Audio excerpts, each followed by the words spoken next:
तर्कतीर्थ लक्ष्मणशास्त्री जोशी हे एक महाराष्ट्राचं वैभव होतं आणि साहित्याचं वैभव होतं. त्यांनी विश्वकोश निर्मिती केलीच, पण त्याच्याचबरोबर एक समीक्षक म्हणून, लेखक म्हणून वेगवेगळ्या लेखमालातून असतील, त्याच्याचबरोबर त्यांनी केलेलं आपल्या घटनेचं संस्कृतमध्ये त्यांनी लिहिलेलं भाषांतर असेल, तर हा एक साहित्याचा अजोड असा खजिना आहे. आणि या ठिकाणी डॉक्टर सुनील कुमार लवटे यांनी याचं संकलन केलेलं आहे. आणि हे संकलन करत असतानाच लक्ष्मणशास्त्री जोशी यांच्या वेगवेगळ्या साहित्याबद्दल जी समीक्षा वेगवेगळ्या साहित्यिकांनी केली ते ह्याचं वैशिष्ट्य आहे. आणि त्याच्याचबरोबर त्यांच्या लेखांचं संकलन करणं ही सुद्धा एक अत्यंत अवघड जबाबदारी होती, जी लवटेसाहेबांनी अतिशय परिश्रमाने केलेली आहे. आणि म्हणून मराठी विश्वकोश जेवढा महत्त्वाचा आहे तेवढंच त्यांचं वेगवेगळं साहित्य महत्त्वाचं आहे. आणि त्यामुळे हा एक असा अमोल ठेवा आहे की जो ठेवा मराठी साहित्याचा ज्यांना अभ्यास करायचा आहे त्यांच्यासाठी उपलब्ध होईल. याच्याबद्दल मी लवटे सरांचं मनापासून अभिनंदन करतो. या ठिकाणी मला हे सुद्धा सांगायला आनंद होतो की विश्वकोशाचं कार्य अधिक जोमाने व्हावं म्हणून जवळजवळ 20 वर्षानंतर आपण पहिल्यांदाच ह्याच्यामध्ये भरती केलेली आहे. आणि त्याच्यामुळे जे साहित्याचे अभ्यासक आहेत त्याच्यामध्ये काही PhD आहेत, काही लोक MA केलेले आहे मराठीमध्ये. तर ही एक नवीन रक्त हे विश्वकोशामध्ये या निमित्ताने येतं आहे. आज सकाळीच मी या सर्व तरुणांना त्यांच्या नेमणुकाची पत्रकं दिलेली आहेत. आज आपल्या संघाचे अध्यक्षसुद्धा या ठिकाणी उपस्थित आहेत. मला हे सांगायला आनंद होतो की हे प्रकाशन होत असतानाच हा जो साहित्याचा ठेवा आहे तो आपल्या या पत्रकार संघाला, म्हणजे आपण आमच्या मंत्रालय आणि विधिमंडळ वार्ताहर कक्षाला भेट म्हणून आम्ही देणार आहोत. प्रकाशन तर होणारच आहे, परंतु आपल्यापैकी अनेक लोकांना साहित्याची आवड आहे आणि त्याच्यामुळे आपण याचं वाचन अवश्य करावं अशी मी आपल्याला विनंती करेन. आत्ताच मी देवरेंजींकडून आढावा घेत होतो की लक्ष्मणशास्त्री जोशींनी जो हा खजिना मराठीचा निर्माण केला, ज्याला 3 कोटी लोकांनी भेट दिलेली आहे इंटरनेटद्वारे, तर किती महत्त्वाचं आहे बघा की जगभरामधून कुठलाही रेफरन्स मराठीमधला करायचा असेल तर ते विश्वकोशाच्या साईटवर जातात आणि त्याला भेट देतात. परंतु आजसुद्धा अनेक वर्ष होऊन गेल्यानंतर विश्वकोशाचं कार्यालय हे भाड्याच्या इमारतीमध्ये आहे. मी ज्यावेळेला ह्या खात्याचा मंत्री झालो त्याच वेळा सांगितलेलं होतं की हायवेवरची जागा तुम्ही विकत घ्या आणि त्या ठिकाणी उत्कृष्ट असं विश्वकोशाचं कार्यालय झालं पाहिजे. आणि ते कार्यालय म्हणजे नुसतं कार्यालय असता कामा नये की तर्कतीर्थ लक्ष्मणशास्त्री जोशींचं ते स्मारक बनलं पाहिजे. आणि म्हणून अतिशय सुंदर अशा इमारतीचं डिझाईन करायला सांगितलेलं आहे. आत्ताच मी आढावा घेत होतो की जिल्हाधिकाऱ्यांच्याकडे काही सँक्शन्स राहिलेले आहेत, कारण जमीन विकत घेत असताना तिथली किंमत ही ठरवून घ्यायला लागते. परंतु येत्या आठवड्याभरामध्ये मी स्वतः ह्याच्यामध्ये आता लक्ष घालेन. आठवड्याभरामध्ये जागा आम्ही आमच्या नावावर करून घेऊ आणि लवकरच विश्वकोशाच्या इमारतीच्या बांधकामालासुद्धा आम्ही टेंडर काढू आणि लवकरच त्याची सुरुवात होईल. शेवटी एवढ्या वर्षामध्ये झालं नाही, निदान त्याची सुरुवात तरी झालेली आहे. आणि त्याच्यामध्ये असं केलेलं आहे की मुलांना त्या ठिकाणी सहली नेता येतील, मुलांना मराठी विश्वकोशाची माहिती होईल आणि त्याच्याचबरोबर बालविश्वकोशाची सुद्धा निर्मिती ही आम्ही केलेली आहे.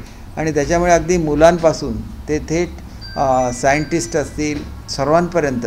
आणि आज जे आपलं शिक्षण हे इंजिनिअरिंगचं शिक्षण हे मराठीमधून सुरू झालेलं आहे, मेडिकलचं शिक्षण हे मराठीमधून सुरू होणार आहे.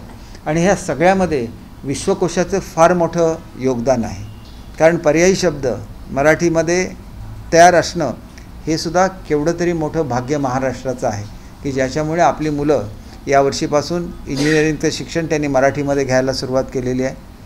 आणि पुढच्या काळामध्ये इतर अनेक ज्या ब्रँचेस आहेत त्यासुद्धा मराठीमध्ये विविध शाखांची कामं ही सुरू होतील.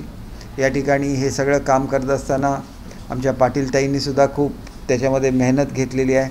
देवरे साहेब नेहमी करतच असतात, मेहनत घेत असतात.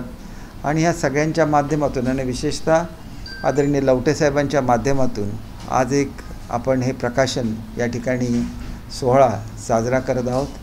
मी आदरणीय अध्यक्ष साहेबांना विनंती करेन की आपल्या शुभ हस्ते आणि इथल्या मान्यवरांच्या हस्ते त्याचं प्रकाशन व्हावं. धन्यवाद.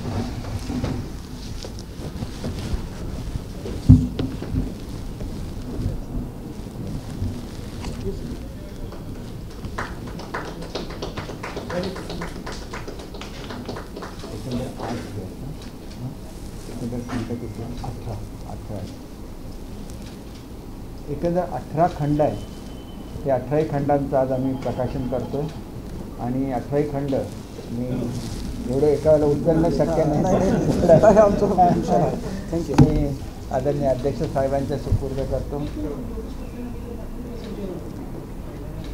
धन्यवाद सर. आमची लायब्ररी आहे त्याच्यामध्ये आम्ही ठेवतो आणि याचा खूप आम्हाला उपयोग होतो आणि आमचे सदस्य याचा लाभ घेतील. धन्यवाद सर. धन्यवाद. तुम्हाला बोलायचं आहे? बोला.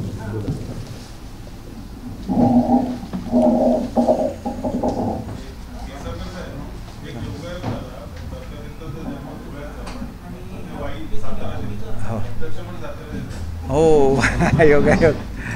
थँक्यू. नमस्कार सर्वांना.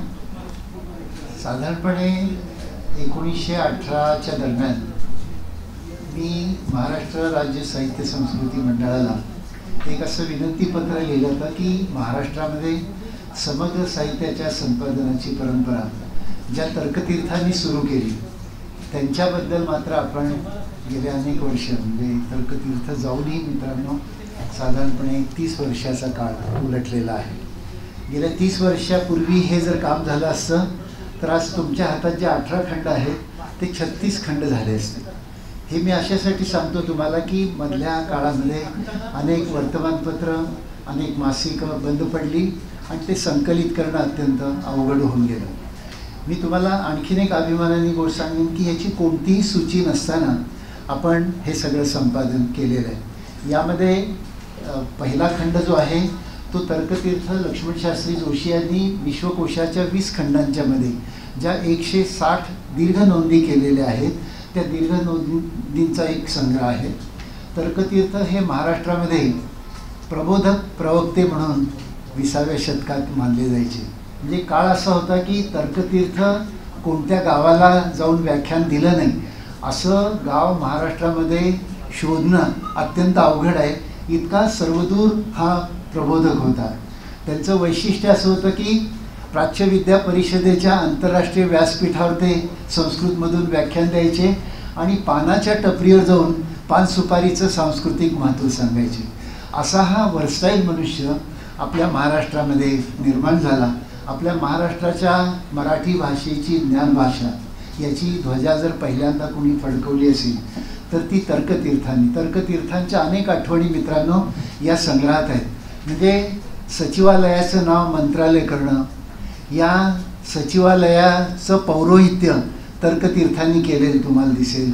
नंतर भारतामध्ये हरिजनांसाठी पहिलं मंदिर खुला करणारा पंडित म्हणून त्यांच्याकडे पाहिलं जातं. ते महात्मा गांधीजींचे अस्पृश्यता निर्मूलनाचे सल्लागार होते. एक काळ असा होता महाराष्ट्रामध्ये की महाराष्ट्राचं मंत्रिमंडळ सल्ला घेण्यासाठी तर्कतीर्थांच्या गावी वाईला जायचं. पंडित आणि प्रबोधनाची परंपरा या महाराष्ट्रामध्ये इतक्या उच्च दर्जाची आहे त्याचं प्रतीक म्हणजे हे सगळे खंड आहेत. याच्यामध्ये मुलाखतीचा एक खंड आहे, पत्रव्यवहाराचा एक खंड आहे. तुम्हाला सगळ्यांना सांगायला आवडेल की तर्कतीर्थांनी जसे 25 खंड आपल्या विश्वकोशाचे केले तसे धर्मकोशाचे 25 खंड त्यांनी केलेले आहेत. मीमांसा कोशाचे 7 खंड केले.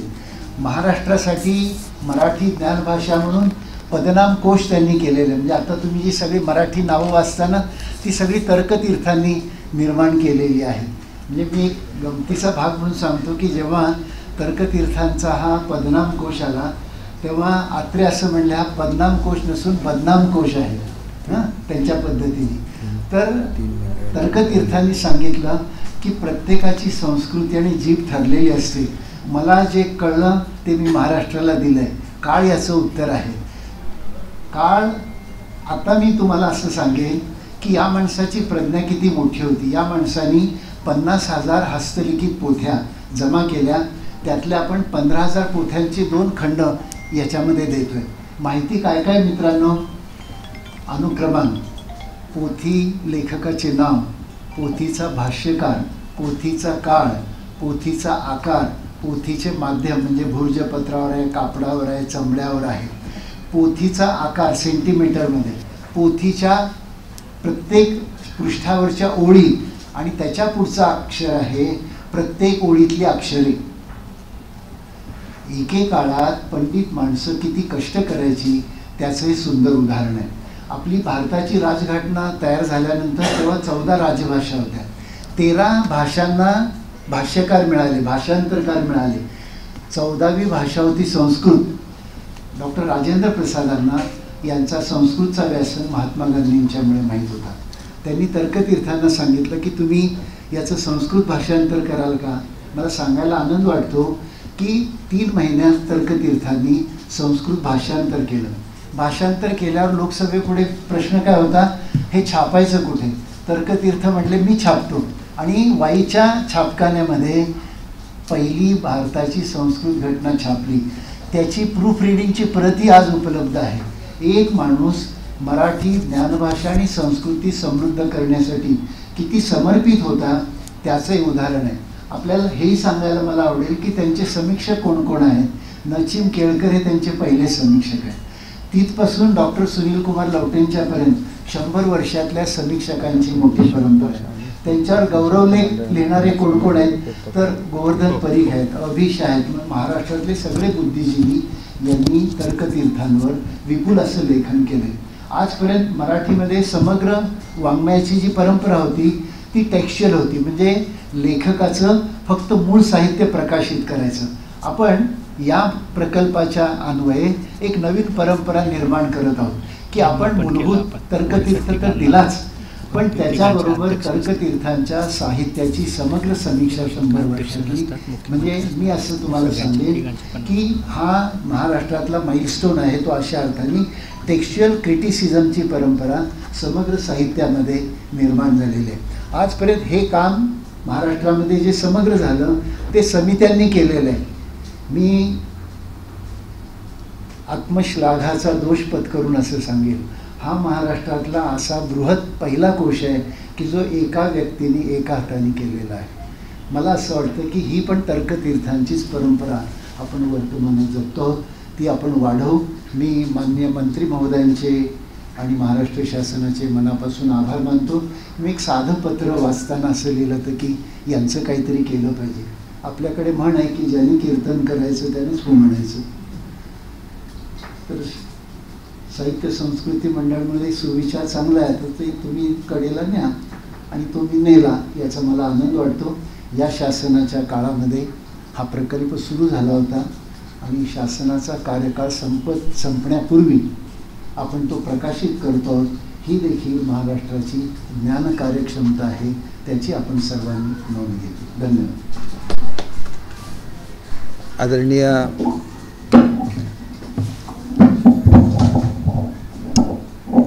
डॉक्टर लवटे साहेबांचं आभार मानत असतानाच मला एका गोष्टीचा निश्चितपणे उल्लेख केला पाहिजे की मराठी भाषेचा कार्यभार हा मी सुमारे 2-2.25 वर्षापूर्वी स्वीकारला आणि त्याच्यानंतर सातत्याने मराठी भाषेचं वैभव वाढलं पाहिजे याच्यासाठी आम्ही आपल्या सर्वांच्या सहकार्याने आमच्या मंत्रिमंडळातले सर्वच लोक हे कार्यरत राहिले. मराठी भाषा धोरण जवळजवळ 16-17 वर्ष पेंडिंग होतं, ते आपण मराठी भाषा धोरण हे महाराष्ट्राला दिलेलं आहे. आणि त्याच्याचबरोबर महाराष्ट्र राज्य मराठी विश्वकोश आहे, महाराष्ट्र राज्य साहित्य संस्कृती मंडळ आहे आणि मराठी भाषा संचालनालय आहे. त्याच्या व्यतिरिक्त आपली मराठी भाषा विकास संस्था आहे. परंतु या ज्या 3 संस्था असतात, या 3 संस्थांना अध्यक्ष असतात जे साहित्यिक असतात. आणि महाराष्ट्रामध्ये असं झालेलं होतं की महाराष्ट्र भाषा संचालनालयाला त्याच्या अध्यक्षांना मानधन होतं 50,000 रुपये. परंतु मराठी राज्य मराठी विश्वकोश आणि महाराष्ट्र राज्य साहित्य संस्कृती मंडळ यांना मात्र अत्यंत अल्प असं मानधन होतं. ज्याप्रमाणे साहित्य संमेलनाचं जे शासकीय अनुदान होतं ते मी 50 लाखावरून 2 कोटी करण्याचा निर्णय घेतला, त्याचप्रमाणे या तिन्ही मंडळाच्या अध्यक्षांना समान मानधन देण्याचा निर्णय घेतला. कारण साहित्यिकांचा गौरव केला पाहिजे. साहित्यिक हे विद्वान असतात आणि विद्वानांना त्यांचा मान मिळालाच पाहिजे. आणि त्याच्यामुळे एका मंडळाला असलेल्या सर्व सुविधा याच्यानंतर तिन्ही मंडळांना चालू राहतील. आमचे मोरे साहेबांनी, जे अतिशय स्वतः विद्वान आहे, आपल्याला माहिती आहे, डॉक्टर सदानंद मोरे, त्यांनी साहित्य संस्कृती मंडळाच्या अध्यक्षपदाचा राजीनामा दिलेला होता. परंतु मी त्यांना विनंती केली की ते स्वतः तुकाराम महाराजांचे वंशज आहेत, अतिशय खूप अभ्यास त्यांचा साहित्यावर तर आहेच, परंतु इतिहासावर आणि एकंदर महाराष्ट्राच्या सर्व जे काय पैलू आहेत त्याच्यावर त्यांचा अभ्यास आहे. त्याच्यामुळे त्यांनी माझी विनंतीला मान देऊन हे अध्यक्षपद पुढे चालू ठेवण्याचं मान्य केलं. त्याच्याबद्दल मी त्यांचे आभारी आहे. मराठी विश्वकोशाचे अध्यक्ष आदरणीय राजा दीक्षित साहेब यांना प्रकृतीच्या कारणामुळे त्यांनी राजीनामा दिलेला होता. त्यांच्या जागी नवीन अध्यक्षांची नेमणूक लवकरच आम्ही जाहीर करू आणि नव्या जोमाने ही तिन्ही मंडळं काम करतील, चारही मंडळं काम करतील याची मला खात्री आहे. आणि त्याच्याचबरोबर मराठी भाषा भवन जे अतिशय भव्य असं आहे की प्रत्येक मराठी माणसाला अभिमान वाटेल अशा तऱ्हेचं मराठी भाषा भवन आम्ही मरीन ड्राईव्हला उभं करतो आहे. त्याचं टेंडर झालेलं आहे, टेंडर वर्क ऑर्डर देण्यात आलेली आहे आणि लवकरच त्याचं भूमिपूजनसुद्धा होईल. मराठीची ही सर्वांना अभिमान वाटावी अशी तिन्ही कार्यालयं मुंबईच्या बाहेर शिफ्ट करण्याचा पूर्वीच्या शासनाने निर्णय घेतलेला होता. आणि त्याच्यामुळे राज्य मराठी विकास संस्था, भाषा संचालनालय आणि महाराष्ट्र राज्य साहित्य संस्कृती मंडळ ही तिन्ही कार्यालयं ही नवी मुंबईला जाणार होती. हा निर्णय बदलण्यात आला आणि आता आमची तिन्ही कार्यालयं आणि विश्वकोशाचं कार्यालय हे मुंबईला मरीन ड्राईव्हवर असणार. आणि त्याच्यामुळे ज्यांना मराठीबद्दल अभिमान आहे, ज्यांना मराठीबद्दल काहीही समजून घ्यायचं आहे, तर ती सर्व लोक या ठिकाणी येऊ शकतात. त्या ठिकाणी कॉन्फरन्स हॉल्स आहेत, त्या ठिकाणी म्युझियम आहे आणि मराठीच्या खऱ्या अर्थाने हे जे काय वैभव आहे हे सगळं त्या ठिकाणी मराठी लोकांना बघायला मिळेल आणि ते सुद्धा मुंबईमध्ये राहील. हे अत्यंत महत्त्वाचं आहे. आणि त्याच्यामध्ये चांगल्यापैकी ऑडिटोरियम आहे, त्या ऑडिटोरियमचा लाभ आपल्याला घेता येईल. आणि शासनाच्या मालकीचं एकही ऑडिटोरियम मुंबई शहरामध्ये म्हणजे रवींद्र नाट्य मंदिर सोडलं तर साऊथ मुंबईमध्ये नाही आहेत, महापालिकेची आहेत. तर हे ऑडिटोरियम हे सुद्धा उपलब्ध होईल, कॉन्फरन्स हॉल्स उपलब्ध होतील, एम्पी थिएटर त्या ठिकाणी उपलब्ध होईल. आणि त्याच्याचबरोबर मराठी साहित्यिकांची एक नेहमी खंत राहिलेली आहे की मुंबईमध्ये आल्यानंतर त्यांना राहण्याच्या संदर्भाच्या सुविधा नाही आहेत. आणि म्हणून वाशीला जे आमचं उपकेंद्र आहे तिथं सर्व साहित्यिकांची राहण्याची व्यवस्था केलेली आहे. त्या ठिकाणी कॉन्फरन्स हॉल्स आहेत, त्या ठिकाणी एखादं छोटं साहित्य संमेलन घेता येईल. तर मला एवढंच सांगायचं आहे की शेवटी मराठी भाषा हा तुमचा आमच्या सगळ्यांचा अभिमानाचा विषय आहे. ज्यावेळेला आदरणीय अमित शहाजी या ठिकाणी आले होते त्यावेळेला आम्ही त्यांच्याशी अभिजात भाषेच्या दर्जाबद्दलसुद्धा बोललेलो आहे. अपेक्षा अशी आहे की लवकरच काही नॉर्म्ससुद्धा अभिजात भाषेचे आता बदललेले आहेत, काही मॉडिफिकेशन आपल्या प्रस्तावामध्ये सुद्धा करायला लागतील. याचं सातत्याने फॉलोअप करण्याच्या दृष्टीने आम्ही कमिटीसुद्धा याच्यासाठी नेमलेली आहे. आणि त्याच्यामुळे लवकरात लवकर हे कामसुद्धा मार्गी लागेल अशी मी अपेक्षा करतो. पुस्तकाचं गाव, विशेषतः आपण पत्रकार आहात म्हणून मला अभिमानाने सांगावंसं वाटतं की बाळशास्त्री जांभेकरांचं गाव देवगडमधलं हे सुद्धा पुस्तकाचं गाव म्हणून आम्ही जाहीर केलेलं आहे. त्या ठिकाणी पहिलं म्हणजे पुस्तक वाचन, आपण जे पुस्तकाचं दालन ठेवतो त्या पहिल्या दालनाचं उद्घाटनसुद्धा झालेलं आहे. साने गुरुजींचं गावसुद्धा पुस्तकाचं गाव म्हणून आपण जाहीर केलेलं आहे.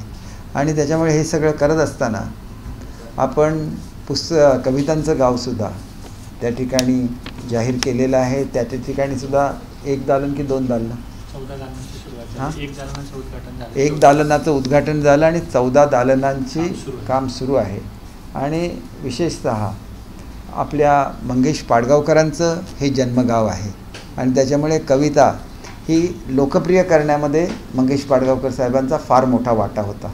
आणि त्यांचं उत्कृष्ट स्मारक हे पुस्तकांच्या आणि कवितांच्या निमित्तानेच होऊ शकतं आणि ते सुद्धा आम्ही करू शकलो हे मी स्वतःचं भाग्य समजतो. लवकरच महाराष्ट्रामध्ये एकंदर 6 ठिकाणी आपण पुस्तकांचं गाव ही संकल्पना राबवतो आहे. त्याची सुरुवात होईल. आणि अमळनेरला जसं मी सांगितलं की अमळनेरलासुद्धा आम्ही रिसेंटली त्यांना नुकतंच अमळनेरची सुद्धा निवड केली आहे. त्या ठिकाणीसुद्धा लवकरात लवकर आम्ही प्रयत्न करू आणि मराठी साहित्य अधिक त्याचा विस्तार व्हावा म्हणून मी अशा सूचना दिल्या की काही कवितांचं भाषांतर हे हिंदीमध्ये सुद्धा गेलं पाहिजे, इंग्रजीमध्ये सुद्धा केलं पाहिजे. कारण ज्या उभादांडा ह्या गावी कवितांचं गाव होतं आहे ते पर्यटन गाव म्हणूनसुद्धा प्रसिद्ध आहे. तिथं अनेक परदेशी पर्यटक येतात, भारतातल्या विविध भाषा बोलणारे पर्यटक येतात. तर मराठीतलं अमोल असा ठेवा हा त्यांच्यासाठी त्यांच्या भाषेमध्ये सुद्धा वाचनासाठी उपलब्ध व्हावा याचीसुद्धा काळजी आम्ही घेतो आहे. आणि आपल्याला माहिती आहे की शिक्षण विभागसुद्धा माझ्याकडे असल्यामुळे 10वीपर्यंत मराठी कंपल्सरी होतं. आता 11वी 12वीसाठीसुद्धा मराठी कंपल्सरी केलेलं आहे. मराठी ज्ञानभाषा व्हावी ही लक्ष्मण शास्त्रींची इच्छा होती आणि तीसुद्धा प्रत्यक्षामध्ये उतरते आणि त्याच्यामुळे अतिशय चांगलं असं मराठी भाषेचं वैभव वाढेल अशी मी अपेक्षा करतो. आणि काही गोष्टी कंपल्सरीसुद्धा करायला लागतात. सर्व शासकीय कार्यालयामध्ये मराठीमध्ये संवाद करणं हे आम्ही आता कंपल्सरी केलेलं आहे. आणि त्या विभागाच्या प्रमुखांनी ह्याची काळजी घेतली पाहिजे की मराठीमध्ये अनेक लोकांना मराठी येतं पण बोलताना मी चुकलो तर आम्हाला लोक हसतील अशा कल्पनेने ते बोलत नसतात. परंतु त्यांनासुद्धा पुढच्या काळामध्ये मराठी बोलायला लागेल एवढा अभिमानाने सांगतो. हा कार्यक्रम संपत असताना काही राजकीयसुद्धा प्रश्न असतात. कारण बाळशास्त्री जांभेकर आमच्या जिल्ह्यातले आहेत म्हणजे सिंधुदुर्ग जिल्ह्यातले आहेत. आपल्या मंगेश पाडगावकरांचं स्मारकसुद्धा आमच्या जिल्ह्यामध्ये होतं आहे. त्या जिल्ह्याची सर्वांगीण विकास होण्याच्या दृष्टीने मी आणि आमचे पालकमंत्री आदरणीय रवींद्रजी चव्हाण साहेब यांची आमची चर्चा झाली. आदरणीय मुख्यमंत्री महोदय, उपमुख्यमंत्री महोदयांच्या उपस्थितीमध्ये चर्चा झाली आणि कोकणामधला हा सर्वात सुंदर जिल्हा अधिक सुंदर व्हावा, अधिक त्याची प्रगती व्हावी म्हणून आम्ही अधिक जोमाने काम करायचं ठरवलेलं आहे. त्याच्यामुळे आम्ही लवकरच संयुक्तपणे मीटिंग घेऊ. जिल्ह्यातले जे प्रश्न आहेत विशेषतः जनता दरबाराची एक प्रथा ही पालकमंत्र्यांनी सुरू केलेली आहे. तर त्या जनता दरबारांनासुद्धा मी स्वतः उपस्थित राहणार आहे. आणि आपल्यापैकी अनेक लोकांना माहिती आहे की कोकण ही निसर्गाचं वरदान आहे आणि त्याच्यामुळे पर्यटनदृष्ट्या कोकणाचा विकास व्हावा. त्याच्याचबरोबर बागायतीमध्ये 1 नंबरला सिंधुदुर्ग जिल्हा आहे. सर्वात मोठा काजू उत्पादक हा सिंधुदुर्ग जिल्हा आहे. सर्वात जास्त नारळाचं उत्पादन करणारा सिंधुदुर्ग जिल्हा आहे. सर्वात जास्त आंब्याचं उत्पादन, हापूस आंब्याचं उत्पादन देणारासुद्धा सिंधुदुर्ग जिल्हा आहे. आणि त्याच्याचबरोबर मच्छीमारीमध्ये 1 नंबरला सिंधुदुर्ग जिल्हा आहे. फॉरेस्टमध्ये वनसंपत्तीमध्ये गडचिरोलीच्या खालोखाल सिंधुदुर्ग जिल्ह्याचा नंबर लागतो. तर या दृष्टीने अनेक निर्णय येत्या काही दिवसांमध्ये, कारण 15 दिवसामध्ये येत्या 8-15 दिवसामध्ये आचारसंहिता लागेल अशी अपेक्षा आहे. त्याच्यापूर्वी ही अनेक कामं ही सुरू करायची आहे. वि स खांडेकर साहेबांनी शिरोड्यामध्ये वि स खांडेकर साहेबांचं उत्कृष्ट असं स्मारक करताना लवटे सरनी त्याच्यामध्ये मोठी भूमिका निभावलेली होती. खरं तर वि स खांडेकरांचा जन्म हा सावंतवाडीला झाला, परंतु खांडेकर कुटुंबियांनी आम्हाला जी जमीन आणि ते घर देऊ केलं, पण त्याच्यामध्ये भाडेकरू असल्यामुळे त्यांनी विरोध केल्यामुळे त्या स्मारकाचं काम थांबलेलं आहे. पुन्हा एकदा आम्ही प्रयत्न करू. ज्यावेळेला मी नगराध्यक्ष होतो त्यावेळेला हा प्रयत्न केला होता. आता पुन्हा एकदा आम्ही तो प्रयत्न करून बघू. आणि सांस्कृतिकदृष्ट्या, पर्यटनदृष्ट्या, व्यापाराच्या दृष्ट्या, पर्यटनदृष्ट्या सर्वच दृष्टीने, कारण भाताच्या उत्पादनामध्ये सुद्धा सर्वाधिक ॲव्हरेज उत्पन्न हे सगळ्यात जास्त महाराष्ट्रामध्ये सिंधुदुर्ग जिल्ह्याचं आहे. आणि आता तर आम्ही श्री पद्धतीचा वापर करून 30 क्विंटल असलेलं उत्पादन हे काही शेतकरी 150 क्विंटलपर्यंत भाताचं उत्पादन घेतात. अतिशय सुंदर अशा या क्षेत्रामध्ये आम्ही आता टसर सिल्कच्या निर्मितीला सुरुवात केलेली आहे. आणि आमच्याकडे मोठ्या प्रमाणात ऐन आणि किनळ या जातीची वनसंपदा असते. त्याच्यावर जर टसर सिल्कची निर्मिती झाली तर सिंधुदुर्ग जिल्ह्याचा कायापालट होऊ शकतो. अनेक उपक्रम, बॅकयार्ड पोल्ट्री सुरू केलेले आहेत, देशी गायींचे उपक्रम सुरू केलेले आहेत. आणि सर्वात महत्त्वाचं म्हणजे सिंधुदुर्ग जिल्ह्यामध्ये आम्ही प्रत्येक कुटुंबाला स्वतःची अशी निवास न्याहारी योजना करून देतो आहे. सुरुवात ह्याची म्हणून आम्ही 150 कुटुंबांना निवास न्याहारी योजनेसाठी रत्नसिंधू योजनेमधून लाभ दिलेला आहे. ज्या मच्छीमारांकडे आउटबोर्ड इंजिन नसतात आणि ते वल्हवत जातात समुद्रात, त्यांच्यासाठी आउटबोर्ड इंजिन देण्याची व्यवस्था केलेली आहे. सिंधुदुर्गमधले मासे अतिशय रुचकर असतात, परंतु गोव्यामध्ये आमच्याकडे इन्सुलेटेड व्हॅन नसल्यामुळे मासे स्वीकारले जात नव्हते. त्या सर्व मच्छीमारांना आम्ही इन्सुलेटेड व्हॅन्ससुद्धा या योजनेतून दिलेल्या आहेत. आणि त्याच्याचबरोबर मत्स्य शेतीची सुरुवात ही सुद्धा सिंधुदुर्गमध्ये आम्ही सिंधुरत्न योजनेच्या माध्यमातून करतो आहे. असे अनेक छोटे छोटे उपक्रम की नारळाची झाडं आहेत, नारळाची झाडं असली तर नारळाच्या झाडापासून जर आपण निरा तयार केली आणि निरेपासून साखर तयार केली तर तो एक मोठा उद्योग हा सिंधुदुर्ग जिल्ह्यामध्ये होऊ शकतो. त्याच्यासुद्धा प्राथमिक कामांना सुरुवात झालेली आहे. उत्कृष्ट वनसंपदा असल्यामुळे हर्बल हावनी हे सिंधुदुर्ग जिल्ह्यामध्ये करायची सुरुवातसुद्धा झालेली आहे. आणि मी मुंबईचा पालकमंत्री आहे आणि त्याच्यामुळे स्टुटगार्टबरोबर जो करार केला तो केवळ मॅनपॉवर पुरवण्याचा केलेला नाही, तर त्याच्याचबरोबर इंडस्ट्री आणि टुरिझम आणि कल्चरमध्ये आपण एकामेकाला मदत करणार आहोत. तर पर्यटन जिल्हा असलेल्या सिंधुदुर्ग जिल्ह्याला जर्मनीमधून मोठ्या प्रमाणात पर्यटक येऊ शकतील, याचासुद्धा अभ्यास आम्ही दोन्ही पालकमंत्री मिळून करू. आम्हाला मार्गदर्शन आदरणीय नारायण राणे साहेबांचं अतिशय खंबीर असं मार्गदर्शन आहे, ज्यांनी स्वतः मुख्यमंत्री म्हणून महाराष्ट्र राज्याचा कारभार सांभाळलेला होता आणि केंद्रीय मंत्री म्हणून MSMEचा त्यांना खूप मोठा अनुभव आहे. त्यांच्या अनुभवाचा लाभ घेत आपण निश्चितपणे या क्षेत्रामध्ये महिलांसाठी मोठ्या प्रमाणात रोजगार निर्माण करणार आहोत. जवळजवळ 1,500 महिलांना आम्ही स्वतःच्या मालकीचे कारखाने फूड प्रोसेसिंगचे उपलब्ध करून दिलेले आहेत. अनेक गोष्टी सांगता येतील, परंतु जिल्ह्यात कोकणचं एक वैशिष्ट्य राहिलेलं आहे की कोकणच्या सगळ्या नेत्यांमध्ये एकमत कधीच होत नाही आणि ते एकमत पहिल्यांदाच होतं आहे, याचा मला मनापासून आनंद आहे. त्याच्यामुळे आताचा माझा होणारा सिंधुदुर्गचा दौरा हा आदरणीय राणेसाहेब, आदरणीय रवींद्रजी चव्हाण साहेब आणि आम्ही सगळे एकत्र करणार आहोत. आणि याच्या पुढच्या काळामध्ये सुद्धा कुठल्याही परिस्थितीमध्ये एकत्र काम करून सिंधुदुर्ग जिल्ह्याला पहिल्या क्रमांकावर आणण्यासाठी आम्ही सर्वजण कटिबद्ध आहोत.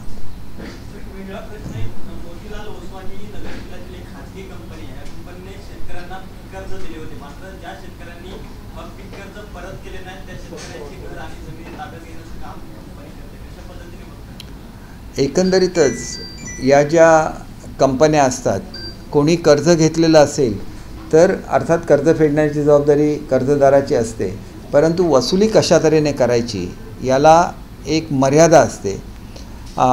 माझ्याकडे काही कंप्लेंट आल्या त्याप्रमाणे जबरदस्तीने ही वसुली सुरू असल्याचं सांगण्यात आलं. अनेक वेळेला कर्ज वसुली करायला जी लोकं जातात ते महिलांचा आदर न ठेवता त्या ठिकाणी वागतात, असं सुद्धा निदर्शनाला आलेलं आहे. आणि त्या संदर्भात त्या लोकांवर निश्चितपणे कारवाई केली जाईल, कारण कर्ज दिलं असेल तर कर्ज वसुलीचे अधिकार असतात, परंतु कर्जसुद्धा दामदुप्पट करता येत नाही, हा सुद्धा कर्जाचा एक भाग आहे. आणि त्याच्यामुळे आपण सांगितलेल्याच्या बाबीची नोंद घेतलेली आहे आणि या संदर्भात आवश्यक ते आदेश हे एकतर विभागाला, म्हणजे आदेश म्हणण्यापेक्षा दुसरा विभाग असेल तर त्यांच्याकडे मी माहिती पाठवू शकतो. आणि मी निश्चितपणे आदरणीय फडणवीस साहेबांशी बोलेन आणि जिथं पोलिसांची मदत लागेल तिथं शेतकऱ्यांना पोलिसांची मदत दिली जाईल.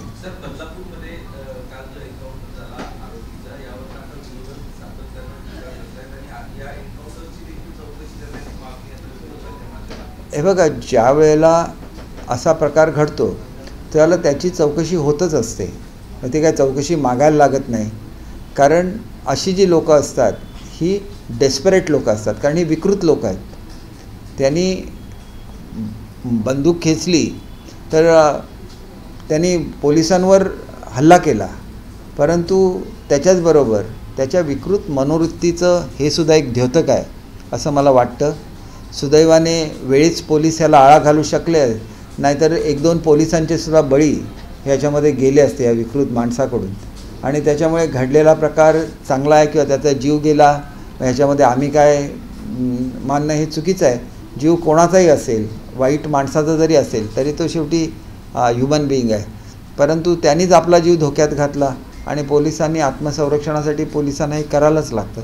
आणि त्याच्यामुळे जे काय घडलं आता मला माहिती नाही, कदाचित त्यांनी स्वतःलाही गोळ्या मारून घेतल्या असतील, कळणार नाही त्याने काय नेमकं केलं ते, कारण मला ह्याची काय माहिती नाही. मी काही गृह खात्यामध्ये काम करत नाही.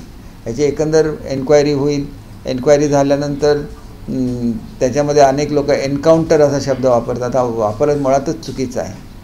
मला असं वाटतं की आत्मसंरक्षणासाठी केलेली ही कृती होती आणि त्याच्यामुळे त्याला एन्काउंटर म्हणणं चुकीचं होईल. शाळेच्या ट्रस्टींवर गंभीर आरोप करण्यात आले आहेत की मानवी तस्करी आणि चाइल्ड पोर्नोग्राफीत सहभाग असल्याचा गंभीर आरोप करत अनेक याचिका दाखल करण्यात आल्या ट्रस्टींच्या विरोधात. तुमच्यापर्यंत काय ते शाळेबद्दल काय माहिती? नाही, माझ्याकडे अजून अशा स्वरूपाचे आरोप आलेले नाही आहेत, परंतु मुळातच या शाळेचं जे संचालक मंडळ आहे ते आम्ही बरखास्त केलेलं आहे आणि त्या ठिकाणी आम्ही प्रशासक नेमलेला आहे. त्याच्यामुळे आपल्या जर निदर्शनाला कुठली अशी बाब आली तर आपण आमच्याकडे द्या, आम्ही प्रशासकांना सांगून त्याची चौकशी करू आणि त्याच्यावर योग्य ती कार्यवाही करू. आपण एक बघितलेलं आहे की अशा तऱ्हेच्या फिल्म्सच्या संदर्भात पोस्को ॲक्टखाली गुन्हे दाखल करण्याचे स्पष्ट आदेश हे सुप्रीम कोर्टाने दिलेले आहेत. त्याच्यामुळे त्याचा वापरसुद्धा प्रसंगी केला जाईल.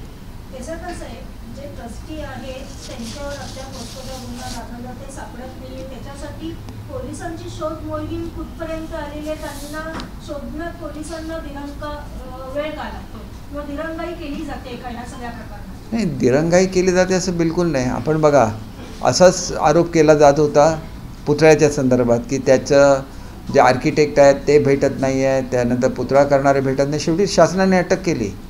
त्याच्यामुळे फार लांब काय पळून जाऊ शकत नाहीत. आज ना उद्या त्यांना 100% अटक होणार याची मला खात्री आहे.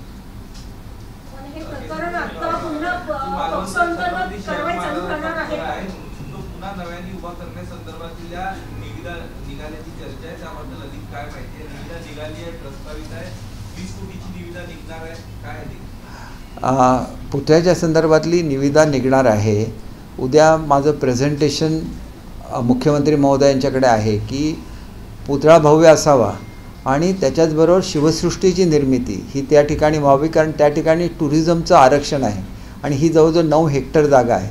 9 हेक्टरमध्ये अतिशय चांगलं असं शिवसृष्टी उभी राहू शकते. आणि दुसरी गोष्ट मी अशी सुद्धा सजेस्ट केली आहे की त्या ठिकाणी जसं स्टॅच्यू ऑफ लिबर्टीला जाताना आपण जेटीवर उतरतो आणि त्या जेटीवरून आपण स्टॅच्यू ऑफ लिबर्टीला जातो, त्याप्रमाणे जेटी ही सुद्धा त्या ठिकाणी उभारण्यात यावी आणि सिंधुदुर्ग किल्ल्यावरून थेट महाराजांच्या मूर्तीकडे जाऊन त्या जेटीला उतरून लोक त्यांचं दर्शन घेऊ शकतील अशी सुद्धा व्यवस्था करण्यात येईल. जेणेकरून मालवण हे जुनं शहर असल्यामुळे तिथं रोड कंजेशन आहे, परंतु या ठिकाणी जे रस्ते आहेत ते रस्तेसुद्धा रुंद करण्याची आम्ही व्यवस्था करतो आहे आणि एकंदर ॲक्विजिशनचा खर्च गृहीत धरून याच्यामध्ये टोटल पुतळ्यासह 100 कोटी रुपये खर्च येईल अशी अपेक्षा आहे. मी जो प्रस्ताव आदरणीय मुख्यमंत्री महोदयांकडे दिलेला होता तो त्यांनी बांधकाम विभागाकडे पाठवलेला आहे.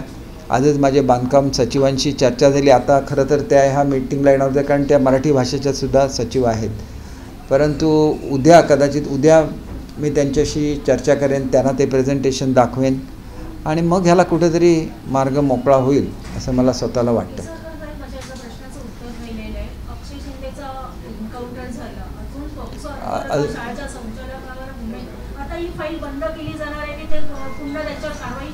त्यांच्यावरची कारवाई तशीच राहणार आहे आणि हे एन्काउंटर नाही आहे, स्वसंरक्षणार्थ पोलिसांनी केलेली ती कारवाई आहे असं मला वाटतं. आणि त्याच्यामुळे एक एपिसोड एवढा झालेला आहे की आमची तर मागणी आणि महाराष्ट्रातल्या लोकांचं म्हणणं होतं की त्याला फाशी द्यावी, कदाचित फाशी देता आली असती की नाही मला माहिती नाही, कारण ॲक्टमध्ये तशी तरतूद नाही आहे सध्याच्या ॲक्टमध्ये. परंतु पुढे येणारे ॲक्ट अधिक कडक होतील अशी अपेक्षा करतो. किमान ही जी एकदम लहान मुलं आहेत त्यांच्या संदर्भात तरी ॲक्टमध्ये तशी तरतूद असावी असं मला वाटतं. आणि त्याच्यामुळे आपल्या सर्वांच्या हातामध्ये एकच आहे की ज्या गोजीरवाण्या अशा ज्या मुली आहेत त्यांना पुढच्या काळामध्ये चांगलं शिक्षण मिळावं. त्याच्यासाठी आम्ही तरतूद करतो आहे. कुठल्याही मुलीचं नाव आम्ही डिस्क्लोज करू शकत नाही, परंतु मी पूर्वीच जाहीर केलेलं होतं की या मुलींच्या पुढच्या शिक्षणाचा खर्च हा शिक्षण मंत्री म्हणून मी स्वतः करेन आणि त्याची सुरुवात झालेली आहे.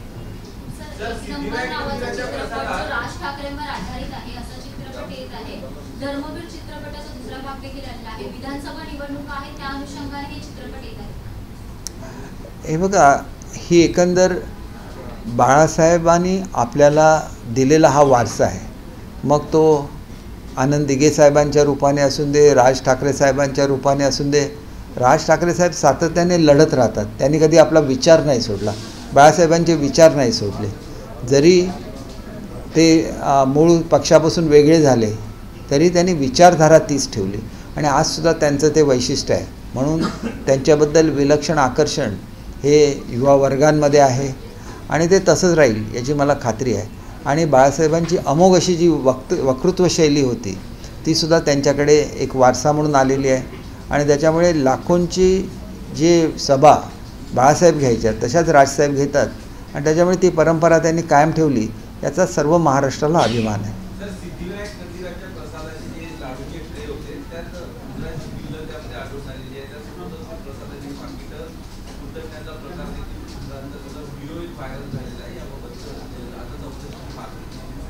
एक गोष्ट अशी आहे की काही गोष्टी अशा ज्यावेळेला घडतात त्यावेळेला तिथल्या कर्मचाऱ्यांनी अधिक काळजी घेण्याची आवश्यकता आहे, कारण प्रसाद हा एक भावनेचा विषय असतो. आणि माझी खात्री आहे की मी सरवणकर साहेबांशी बोलेन जिल्ह्याचा पालकमंत्री म्हणून. त्यांना या प्रकाराची चौकशी करायला सांगेन आणि जे कोण दोषी आढळतील त्यांच्यावर कारवाईसुद्धा केली जाईल. परंतु उंदीरमुक्त आणि घुशीमुक्त मुंबई ज्याला आपण अशी मोहीम मी मध्यंतरीच्या काळामध्ये चालवलेली होती. आणि विशेषतः मध्ये जी गल्ली असते या गल्लीमध्ये अनेक वेळेला अन्नपदार्थ टाकले जातात आणि त्याच्यामुळे उंदीर घुशींचं मोठं साम्राज्य हे मुंबई शहरामध्ये सुरू झालेलं आहे. त्याची एक वेगळी मोहीम पालकमंत्री म्हणून मी केलेली होती. तर पालकमंत्री म्हणून मी काय काय केलं त्याचं एक मी छोटीशी पुस्तिका प्रसिद्ध तुम्हाला सगळ्यांनाच मी त्याची कॉपी देईन. कारण बऱ्याच वेळेला जी तुमच्यावर जबाबदारी असते ती अत्यंत सिन्सिअरली पार पाडायला लागते. त्याच्यामध्ये प्रचाराचा भाग कमी असतो. मुंबईमधल्या मंदिरं असतील, मुंबईमधल्या हेरिटेज वास्तू असतील, मुंबईचं सौंदर्यीकरण असेल, मुंबईच्या हेल्थ सर्व्हिसेस असतील, पोलिसांच्या कॉलनीज असतील, प्रत्येकाच्या संदर्भात काम हे गेल्या 2 वर्षामध्ये झालेलं आहे. तर लवकरच आदरणीय मुख्यमंत्री महोदयांच्या हस्ते हा अहवाल प्रसिद्ध होईल आणि त्याच्यानंतर आपल्याला मी सर्वांना ह्याच्या कॉपीज देईन. अगदी थेट BDD चाळी ज्या पुढच्या टप्प्यामध्ये दुरुस्त होणार आहेत त्या संदर्भातसुद्धा आपण त्यांचं संपूर्ण वॉटरप्रूफिंग करून घेतो आहे. म्हाडाच्या ज्या जुन्या चाळी आहे, म्हाडाच्या जुन्या बिल्डिंग आहेत ज्या 5 मजल्याच्या आहेत, अनेक जे सिनियर सिटीजन आहेत खालीसुद्धा उतरत नाहीत कारण परत 5 मजले चढायला लागतात. त्या सर्वांना आम्ही लिफ्ट देतो आहे. उद्या आम्हाला प्लॅनिंग डिपार्टमेंटची परमिशन मिळेल त्यानंतर पहिल्या 50 बिल्डिंगमध्ये आपण लिफ्ट बसवायला सुरुवात करणार आहोत. आणि मुंबईतला अतिशय आगळावेगळा असा उपक्रम असेल. मी आत्ताच वर्डीला गेलेलो होतो. तिथं महापालिकेच्या माध्यमातून मी इलेक्ट्रिकल व्हेकल्स सुरू केली होती. त्याच्यापैकी काही नादुरुस्त झाली अशी मला कळलं. त्याच्यामध्ये आपण नवीन व्हेकल्स त्यांना देतो आहे जिल्हा नियोजन मंडळातून. आणि त्याच्याचबरोबर एक आगळावेगळा उपक्रम आम्ही जो मुंबई शहरासाठी करतो की आपल्याकडे महाराष्ट्रामध्ये कोणी कोणाला खेचण्याची प्रथा नाही. म्हणजे लोड माणसाने हे नाही, परंतु आपल्याकडे अजूनही हातगाडीवरून 1-1 टन 500 किलो वगैरे लोड खेचत असतात. तर हे जे हातगाडी करणारे माथाडी कामगार आहेत त्यांच्याकडे आम्ही हातगाडी म्हणजे इलेक्ट्रिकवर चालणारी हातगाडी देण्याचा उपक्रम त्याचं एक मॉडेल आमच्या जिल्हाधिकाऱ्यांनी तयार करून घेतलं आहे. आणि ते जर सक्सेसफुल झालं तर याच्या पुढच्या काळामध्ये एकतर ट्रॅफिकचं कंजेशनसुद्धा कमी होईल आणि हे जे काय मानवी श्रम करायला लागतात आणि जे योग्य नाही असं मला वाटतं. ते सुद्धा आम्ही एक अतिशय सुंदर असा उपक्रम करतो आहे. कोळीवाड्यामध्ये आम्ही काही जे उपक्रम केलेले आहेत पर्यटनाचे वगैरे, ते अधिक जोमाने होण्यासाठी आम्ही कोळीवाड्याचा विस्तार करतो आहे. पण विशेषतः मराठी माणसाला जशी गिरगावची चौपाटी आहे तशी दादरची चौपाटी फार प्रिय आहे आणि होती. ती आता चौपाटी जवळजवळ वाहून जाते आहे. तर त्याचं रिस्टोरेशन करण्याचा प्रोजेक्ट हा आम्ही यावर्षी करतो आहे. आणि त्याच्याचबरोबर शिवाजी पार्क जे मैदान आहे ज्याच्यावर मोठ्या प्रमाणात माती टाकलेली होती, तर त्याचं जे स्प्रिंकलर वगैरे होते हे सगळे त्या मातीच्या खाली गाडले गेलेले आहेत. मी येत्या 2 दिवसामध्ये त्या ठिकाणी मीटिंग घेणार आहे आणि ते पुन्हा एकदा हिरवळीचं मैदान कसं होईल हे आम्ही बघू, जेणेकरून शिवाजी पार्क हा सुद्धा एक महाराष्ट्राचा म्हणजे छत्रपती शिवाजी महाराज उद्यान एक मुंबईकरांच्या अभिमानाचा विषय आहे. ते तेवढ्याच दिमाखाने पुन्हा उभं राहील.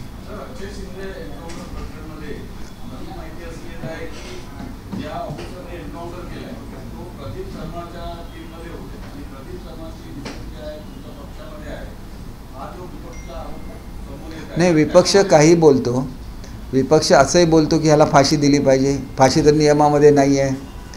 त्यांनी जर हल्ला केला पोलिसांवर आणि पोलिसांच्या गोळीला तो बळी पडला तर त्याला एन्काउंटर ते म्हणतात. त्यांना शेवटी काहीच आता राहिलेलं नाही आहे. त्याच्यामुळे ते फ्रस्ट्रेटेड झालेले आहेत की एवढ्या योजना लोकहितकारी आम्ही दिलेल्या होत्या की आता त्यांच्या पायाखालची वाळू सरकलेली आहे. ज्या ध्रुवीकरणाखाली ते निवडून आले, उद्या ती लोकसभा त्यांच्याकडे तिकीटं मागणार, त्याला त्यांनी तिकीटं देणार आहेत का? त्यांची मतं घेतली स्वतःच्या स्वार्थासाठी. उद्या त्यांना तुम्ही तिकीटंसुद्धा द्या 50% भागामध्ये, कारण तुमच्या विजयामध्ये त्यांचा 50% किंवा 70% हिस्सा आहे. त्यांनी 1 गठ्ठा मतदान केलं. बघा, नाशिकची जी सीट होती 5 मतदारसंघामध्ये, मालेगावच्या सीटमध्ये आम्ही आघाडीवर आहोत. एका मतदारसंघामध्ये एवढं डेफिसिट झालं की आमची लोकसभेची सीट गेली. अनेक ठिकाणी असं झालेलं आहे. मुंबईमध्ये काय झालं ते बघा. म्हणजे ही तर एक नीती असते त्यांची ध्रुवीकरणाची आणि ती नीती त्यांनी वापरली. परंतु आता तुम्ही जर नीती वापरली आणि मतदानासाठी त्यांचा वापर करून घेतला तर त्यांना तिकीटंसुद्धा द्या प्रत्येक मतदारसंघातून, निदान 50% मतदारसंघातून तरी द्या. देतात का बघूया.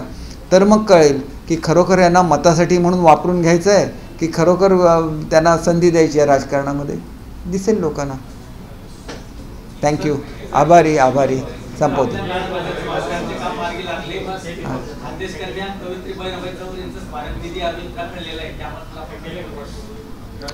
आम्ही निश्चितपणे ह्याची माहिती घेईन, कारण मला अनेक स्मारकं आपण केलेली आहे. परंतु हे राहिलेलं असेल तर त्यासुद्धा ज्येष्ठ मराठी साहित्यिक होत्या, कवयित्री होत्या, त्यांच्या संतसुद्धा होत्या. म्हणजे त्यांच्या संत सदृश्य त्यांच्या कविता होत्या आणि त्याच्यामुळे मला असं वाटतं की त्यांच्यासुद्धा संदर्भात आपण, कारण त्यांची कविता ही सर्वसामान्य शेतकऱ्यांच्या जीवनाशी जास्त साधम्य आणि ग्रामीण महाराष्ट्राची हे होतं. आम्ही निश्चितपणे त्यांचं योग्य स्मारक होईल असं बघू. एबीपी माझा, उघडा डोळे बघा नीट.